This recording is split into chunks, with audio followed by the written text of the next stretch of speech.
I'm Mehta, Editor-in-Chief of Breaking Defense. I'm here with Michael Marrow. We're at the Air and Space Forces Convention in National Harbor, Maryland. We're going to break down the start of the show for you here today. Michael, let's start at the very beginning with Secretary of the Air Force Frank Kendall. He gave his keynote to kick the whole show off. Not a lot of necessarily hard news, I would say, in there, but a lot of hints about maybe where the Secretary thinks the service needs to go. Right. China is on Secretary Kendall's mind, as he often says. Same was true today. And last week we actually heard from the Secretary. He sent out a letter to the entire Department of the Air Force aimed at airmen and guardians to think about ways to revamp both the Air Force and the Space Force to optimize it for great power competition. So that's what he talked about today in his speech. There will be 5 working groups in the Pentagon who will join forces all the way down to the field level to come up with some recommendations in the near term, next few months. Hopefully start moving out on them in the January 2024 timeframe. Secretary Kendall also talked a lot about issues on Capitol Hill, the hold placed by Senator Tommy Tuberville on many military promotions. Secretary Kendall has been very vocal that that is hurting the service as well as the Air Force's sister services. In addition to that, Secretary Kendall also warned about potential budget impasse on Capitol Hill.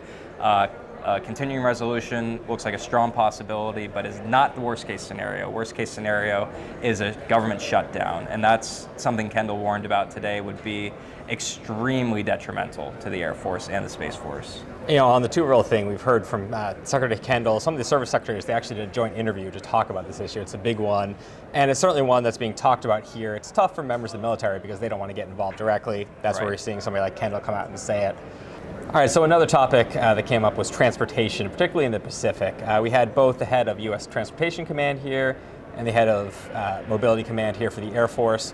What was kind of the theme line through their conversations? Contested logistics, big theme, which is that if both Transcom, which is not just Air Force specific, General Jack Vanovost is an Air Force general, but Transcom handles transportation of goods. Across the entire military. Right.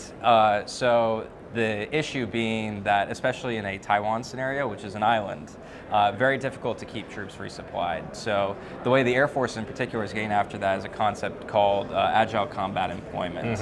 Hub and spoke model, distributed, disaggregated operations.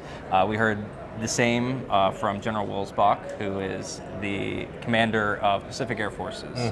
A lot of emphasis on spreading troops out and also changing the way operations are done, like pre-positioning logistics, hardening some infrastructure, making right investments, things of that nature.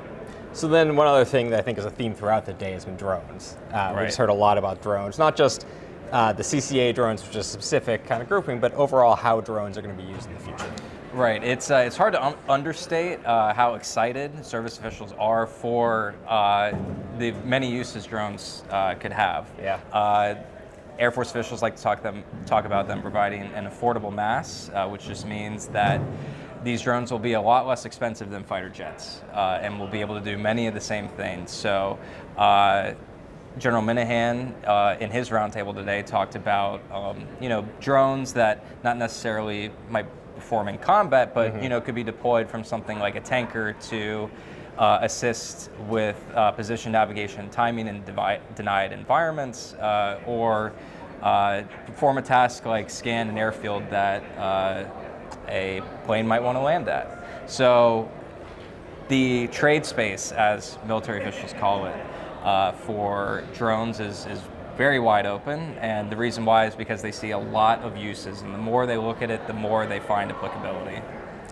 All right, well, for that story and for plenty of others, please check breakingdefense.com. We're going to have stories throughout the week, really, for the whole show. And we'll see you back here tomorrow for a roundup of day 2. Thanks very much.